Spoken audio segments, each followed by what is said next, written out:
Hi everyone. In this video I'm going to cover the mechanisms for ligand exchange and substitution reactions. Shown here is a generic reaction for ligand exchange from a metal complex involving a leaving group X and an incoming ligand Y. Notice in the product we have Y now attached to the metal coordination sphere and X has been released. There are two general limiting mechanisms for this type of substitution. The first is called dissociative. This is a two-step mechanism. First step, we have a release of the leaving group from the metal coordination sphere to produce an intermediate with a lower coordination number. In step two, incoming ligand Y binds to the open spot on the metal. The second mechanism is called associative. This follows sort of the exact opposite path. It's a two-step mechanism in which our incoming ligand Y binds to the metal before release of the leaving group.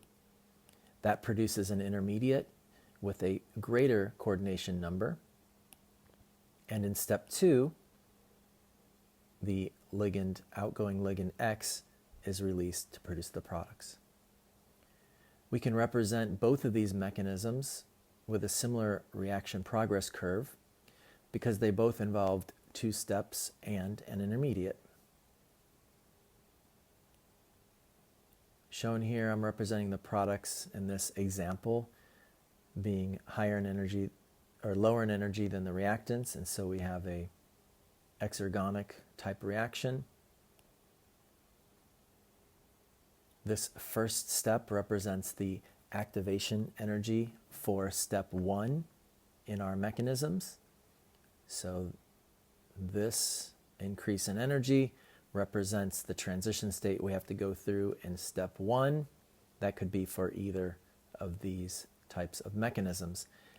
Step two, we have the free energy of activation for the second step, step two, in each of the mechanisms. And of course, each one has an intermediate.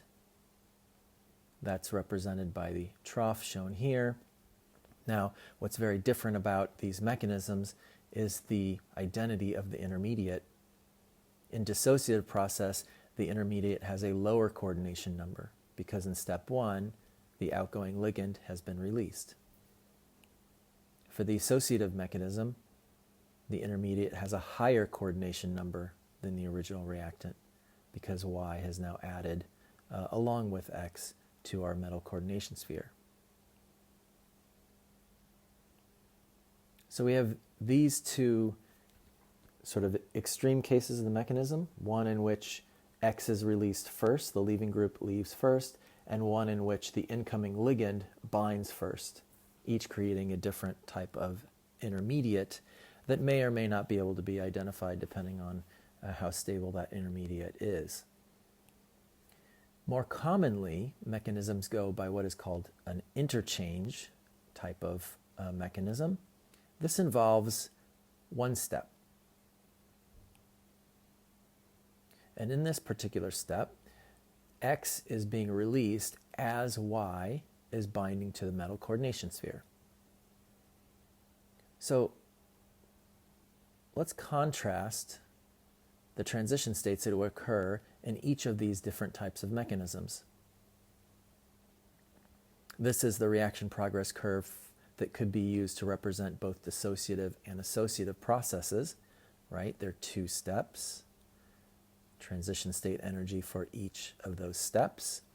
And we have a transition state in the first step, which shown from this progress curve is going to be very important because that's going to be our rate limiting step. For the dissociative process, since we're going from a reactant with a metal X bond and then to an intermediate in which X has been released from the metal, in other words, that X metal bond has broken, the transition state is going to involve the state in which that bond between the leaving group and the metal is starting to break. So that's our transition state. In the associative process, we have a situation in which we are in the first step here we're adding ligand Y to produce this intermediate through this part of the curve. And so our transition state is going to be when that bond between the incoming ligand Y and the metal is starting to form. So we'll add those above the step 1 in each of those different mechanisms. Now, let's compare this then to the interchange mechanism. I'm going to rewrite the reaction progress curve for our two-step mechanisms up here. This would be the reaction progress curve for our interchange mechanism. Notice in this reaction progress curve, we don't have any significant intermediate that's formed. Our transition state in this case, right, since we're having the ligand Y bind and X leave in one step, our transition state would involve a state of the complex in which the bond to X is starting to break and the bond to Y is starting to form. So the bond to our leaving group is starting to break, the bond to our incoming ligand is starting to form, and that is our transition state for the interchange process. So let's write that above. And remember, there's no intermediate for this particular type of mechanism. Now, if the bond formation to the incoming ligand dominates in the interchange process, in other words, if this bond formation is happening before or is more integral to the formation of our activated complex here, the transition state, then the mechanism is going to be called interchange A. And we will observe a process in which this bond formation is more important than bond breaking for the leaving group. If, on the other hand, bond breaking step to the leaving group dominates in our transition state step, then our mechanism is going to be called ID, interchange dissociative versus interchange associative. So we have sort of a blend of different reaction mechanisms that are possible. The two extreme cases are the purely dissociative and purely associative type of mechanisms. And then we have the interchange mechanisms, which can be slightly dissociative in their character, or more dissociative in their character, or more associative in their character, depending on whether the bond breaking or the bond formation processes are more important in the formation of the intermediate. As one might expect, dissociative processes are favored in complexes where X, the number of ligands attached to the metal, is larger. So for instance, in octahedral complexes, where this X would be 5, we tend to see more dissociative or interchange dissociative processes because there's less room around the metal for an incoming ligand to come in and bind while the other 6 ligands are still attached. On the other hand, associative processes are favored by square planar complexes in which X, of course, is going to be 3, plus this outgoing ligand is the 4th group. That would make 4 ligands for a square planar complex. And of course, in these complexes, you have more room around the metal for an incoming ligand to come in and bind. In addition, the ligands in square planar complexes tend to be stronger field ligands, stronger sigma donors, possibly with pi back bonding, and therefore you need the push of an incoming ligand in order to help dissociate the leaving ligand X. Okay, so let's talk about experimental means to distinguish between these different types of mechanisms. One way that you can distinguish them is by measuring the enthalpy and entropies of activation. What do we mean by entropy and enthalpy of activation? Well, it's the change in entropy and change in enthalpy, change in entropy, change in enthalpy, upon forming the activated complex, the transition state. Recall that in our reaction progress curve, the difference between the energy of the reactants and our transition state is called the activation energy, or free energy of activation.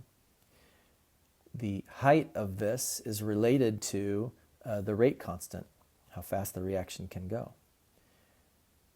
This equation shows that relationship. Our rate constant is related to our activation energy, in this negative exponential. Therefore, as delta G double dagger, the activation energy gets larger, we expect K, the rate constant for the reaction, to get smaller. And of course, that'll cause a smaller rate of reaction. So again, in other words, as this peak gets bigger, as delta G double dagger gets bigger, it's going to take more more energy to get those reactants over the transition barrier and onto products, and that results in a smaller K, rate constant. In this equation, just to remind you, H is Planck's constant, Kb is the Boltzmann constant, T is temperature, and R is the molar gas constant. Now, delta G, the activation energy, is related to enthalpy and entropy by this equation. Therefore, we can substitute in for delta G double dagger, the activation energy, with the enthalpy and entropies of activation, as shown here. So now we have a relationship between these and our rate constant K. This equation can be rearranged into a linear form.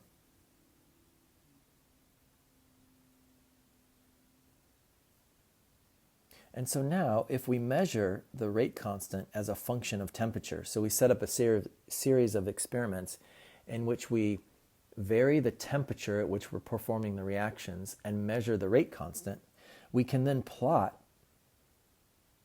the natural log of the rate constant over the temperature versus 1 over temperature. And that plot will give us information from the slope about our enthalpy of activation, and the b-intercept will give us information about the entropy of activation. Now, how do these help? Well, a large positive delta H of activation is indicative of a process in which dissociation of that ligand, leaving group ligand, to the metal is important in the transition state. So a large delta A, positive delta H of activation is indicative of a bond breaking in the transition state as being very important, as would happen if you have a dissociative process.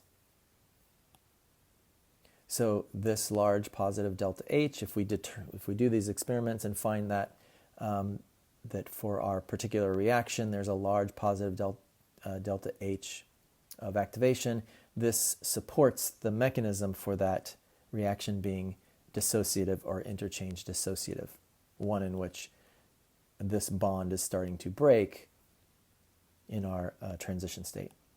On the other hand, if you have a large negative delta S of activation,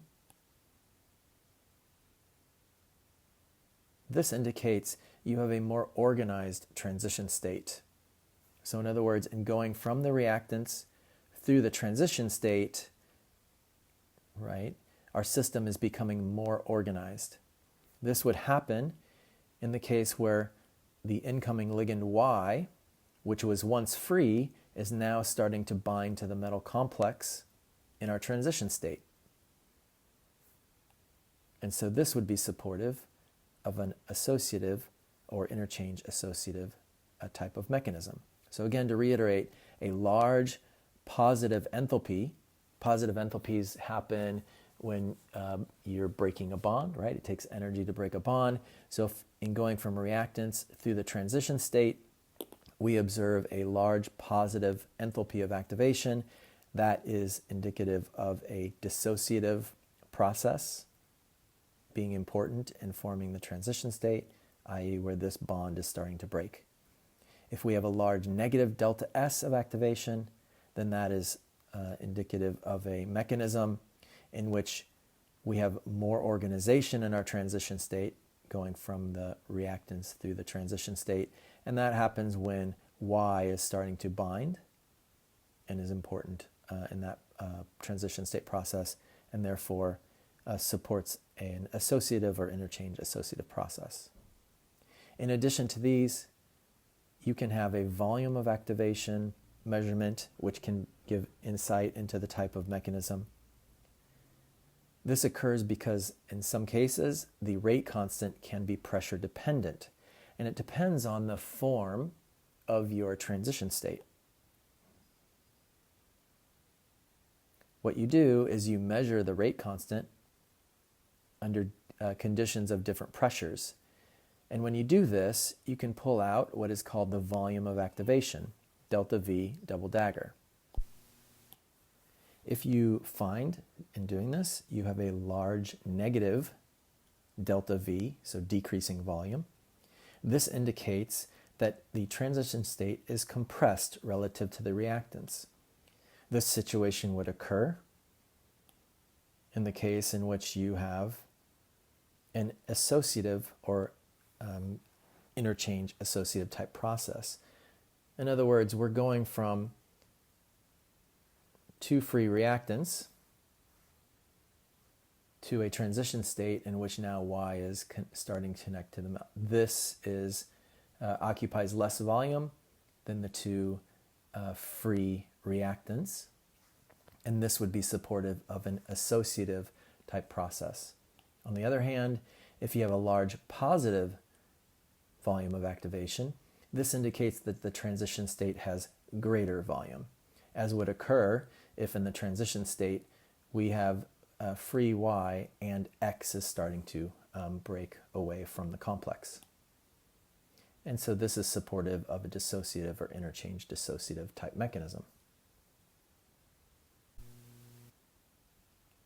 Okay, so let's talk about just a few more ways to distinguish between these various mechanisms that can occur for this substitution type of reaction. Recall that for the various mechanisms, we have different forms of the transition state complex. This would be the transition state formed in a dissociative process. This would be the transition state formed in an interchange dissociative, where the bond breaking between the leaving group X and the metal dominates over the bond formation to the incoming ligand Y.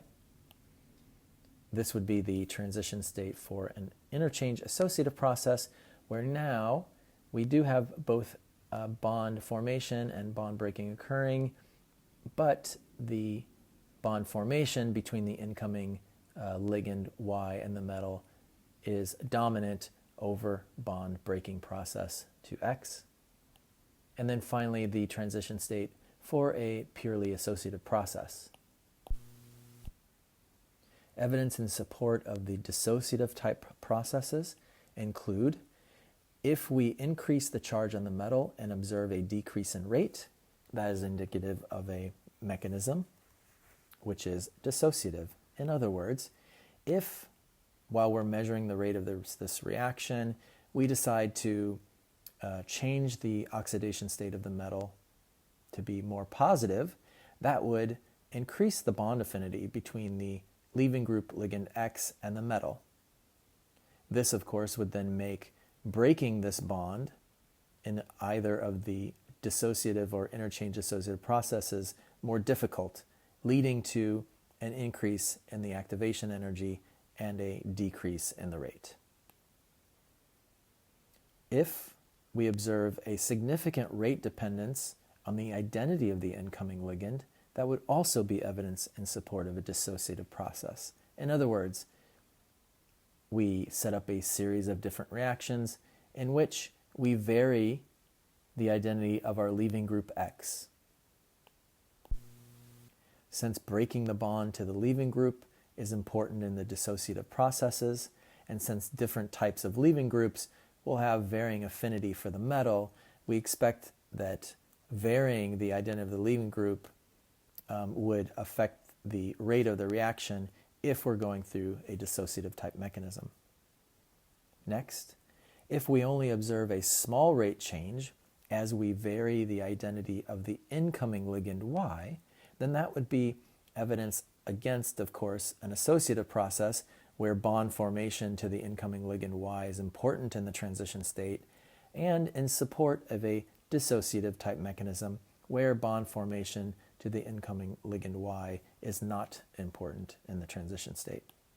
And then finally, steric crowding.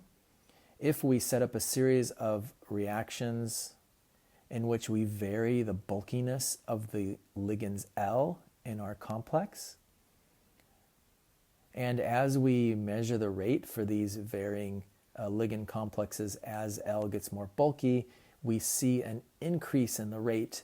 That would be indicative of a dissociative process, because increasing the bulkiness of L weakens the affinity between M and the leaving group X.